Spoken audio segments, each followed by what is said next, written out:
I've played Pokemon all through my childhood, and still do today. It's like a trait that carries with you for years, always sticking with you. I don't have my old blue cartridge today. I lost it 3 years ago during the yearly spring cleaning. I've started to miss it though. I had multiple Pokemon on it when I was a kid. Good times. But earlier this morning, I found a cartridge of a Pokemon Yellow at a flea market from an old Asian man. He was vending old and rare games from the 80s and late 90s. I saw lots of interesting Game Boy cartridges, mostly Super Mario Land 2, Tetris, Dr. Mario, Link's Awakening, and even Killer Instinct. But something he had was just very particular, just sitting on the shelf behind him. It looked familiar, so I asked if I could take a look at it. He suddenly looked somewhat frightened, and he quickly gave the cartridge to me. I wasn't sure what it was about the game that startled him. He just said, "That one? Alright, but you should never play it. It should never have been released into the world," and told me I could take it for free. I've read tons of creepypastas before, and this seemed like one of them, cliche of sorts. I was aware he was probably bullshitting me. It can't really actually be true, can it? But I was wrong.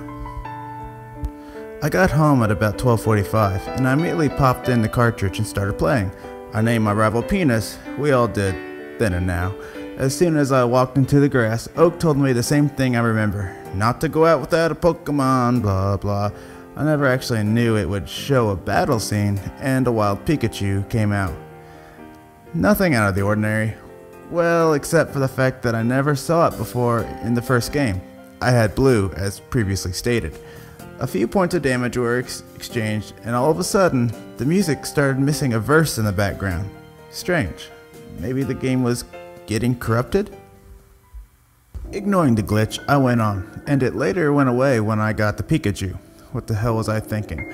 2 hours later, I got the gym badge, and went on. I looked to see how Pikachu was doing. He seemed strange. It was an expression not in the game's files, a face of legitimate sadness. Not unhappiness, but actual depression. It made a gut-wrenching scream as the game crashed. I knew the scream could not be a glitch, but the first part was unexplainable. I was frightened by what happened. It gave me a damned migraine just thinking about it. Also, the scream was not easy to just listen to. I took an aspirin and hoped it'd go away, but I just passed out on the couch. It was over the expiration date. I had visions that seemed familiar. I saw myself walking through the city, and that Pikachu was looking the same way as he was in the game, depressed and scared. He started crying and suddenly just stopped functioning in any way. He screamed and dropped dead out of nowhere. It wasn't the glitchy scream of a messed up bass, but an actual horrible screech. Villagers started gathering up around me, saying things like, "You should have saved him," or "He never deserved it."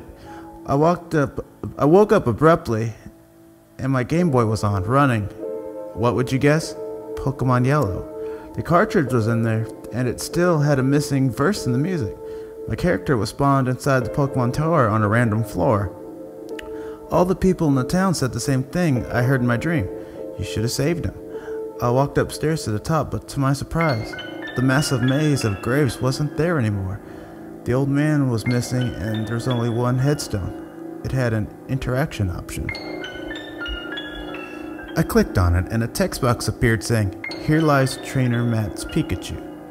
Wait, I killed Pikachu? How does that even happen? I was wondering why this game felt like a cliched creepypasta, but the game shut off abruptly again. I tore out the batteries and smashed the cartridge. It was getting kinda late, and I had to go to my night job soon. I made some coffee, collapsed on the couch to rest my eyes, as I would normally, as it may have been my insomnia giving me visions. At least, I hoped. I had another vision. My trainer character was kneeling in the grass, laying down a Pikachu. My Pikachu. He had tears in his eyes as he said, "Goodbye forever, Pikachu." I woke up abruptly again. Now I knew something was going on. I had to get out of that place. I left for my job early and got there sooner. Not gonna explain what happened. It was just work. After I left, I had nowhere else to go but to my house. I drove back home, and after I got in, something startled me. I saw the Game Boy on the table with batteries in it. Wait, did I put some new ones in there? It couldn't have happened, but something else was just truly impossible. The cartridge was in there, fine as it was hours ago. The screen wrote a text box. Goodbye forever, Pikachu. There was a picture of my Pikachu in the grass with no movement. Tears were on its face, and a small amount of blood was dried onto the grass. It was disturbing to look at. I just couldn't help but feel bad for him. I couldn't live with this game haunting my dreams and ruining my life. I drove over the cliff and into town and threw it over the edge. Unsafe, I contacted the police.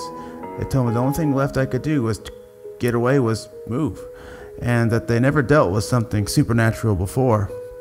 So that's what I did. I left for Rhode Island and wanted to start my new life, and did the best I could. But everywhere I go, I can still feel its presence. Before I end, I just have one last thing to say. Pikachu, I'm sorry.